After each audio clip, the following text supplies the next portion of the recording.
Did you know that the Grand Canyon was made by DARPA? It was made by the government. It's true. Did you know that earthquakes are man-made? Huh? Did you know that before man appeared on the globe, there was no such thing as a tornado or a hurricane? Here's a big one, though. Fire was invented by cavemen. That's right. Everywhere you look, every time you go on a hike, I want you to think about this. That mountain you're hiking on, those rocks, those jagged edges, those hills, those are all mistakes brought forth by silly men who did not listen to the warnings. They thought that they could not control nature, but they could, and they ignored it. I'm being silly, but it makes me sad. Okay, so I don't want to spend so much time focusing on the stupidity of people. I really don't. I mean, it's really weird because I'm actually an optimist. I look around and I think, wow, people are so smart. Look at all the amazing things that people make. And I'm not talking about the fucking pyramids, which seem to be the easiest thing to build in the world. I mean, if you drop a stack of things, guess what shape they make? Yeah, a pile is shaped like a pyramid. Not that impressive. However, when you look at a bridge, that's pretty impressive. What am I trying to say here? Well, okay. I'm beating a dead horse here. Beating a dead horse. Where the fuck did that saying come from?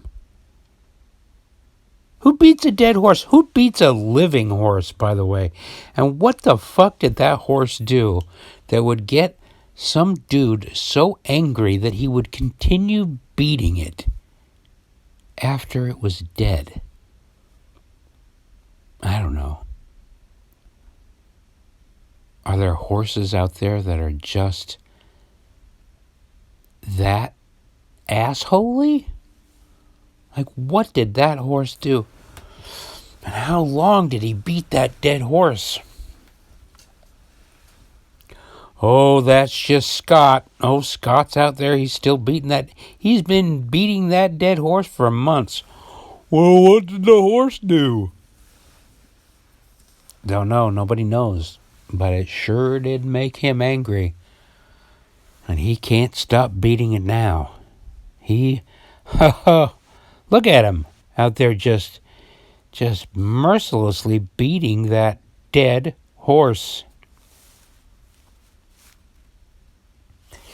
Yeah, I'm beating a dead horse here. Still. Because I go down my Facebook feed and I see end of the world, end of the world, end of the world, end of the world, sea level rising, tornadoes, hurricanes, temperature rising, global warming, Arctic on fire. And I think, what would you like me to do about it, dear poster? Like, what? Do you want me to sign a petition to change the weather? No, you want me to stop using plastic forks. That'll do it. That'll do it. That's going to change everything right now. It's as if they can't see nature around them, as if they don't realize how insignificant each human being is. And gosh, see, this is the weird part about my philosophy and the way I think is that I really do see every human being as an individual. I'm a radical individualist, and I see them all as unfathomable miracles against all odds. The math is incomprehensible that you would ever even exist in the first place. It's amazing that you can think that anything exists. Oh, anywhere you look, point your eyes in a direction, and it's an absolute miracle. But that's what I'm talking about. That rock you're stepping on right now, just pick up one rock. One tiny rock. The tiniest rock. Pick it up. Look at it in your hands. Hold it between your fingers and think. Think of the billions of years that has gone by. Where has that rock been?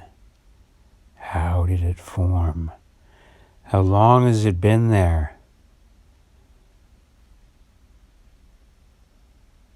Your life is so short. You should be spending every moment of it reveling in that miracle. You shouldn't even be spending any time listening to boneheads like me telling you what you should be doing. Look at that rock. Look at it. Where did those minerals come from? How did it get solid? What chipped it away? What made the edges round? Is there a bit of shell in there? How is it that you're holding a little piece of an animal from who knows how long ago?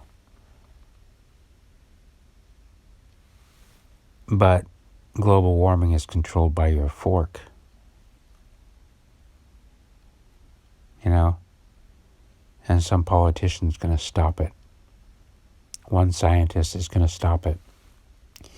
He's going to put on the brakes.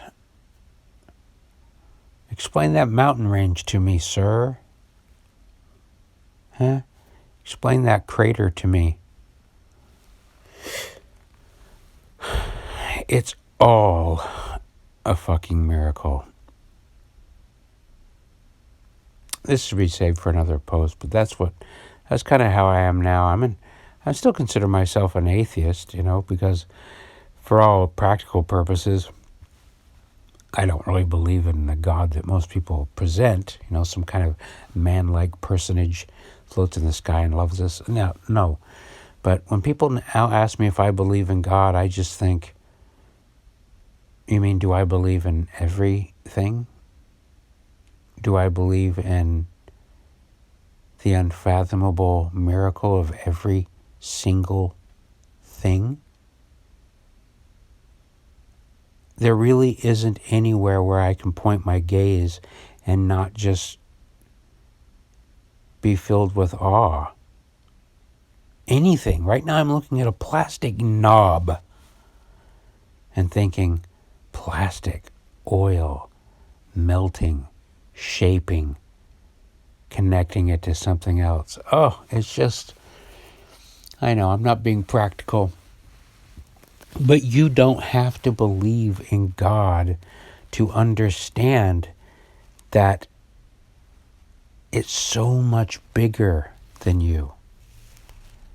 And that's not meant to diminish you. If anything, it means you've been invited somehow through some crazy calculation that you'll never understand. You've been invited to the biggest, craziest party And I just don't see any reason why you should be spending any time laying awake in bed feeling shitty. I mean, listen, did you hear that, Miracle? Did you hear that? That was Dum Dum, my dog, just shaking. She got up from underneath the covers and she shook her ears out, you know? And that's a sound that you recognize and we all recognize, and it makes everybody happy.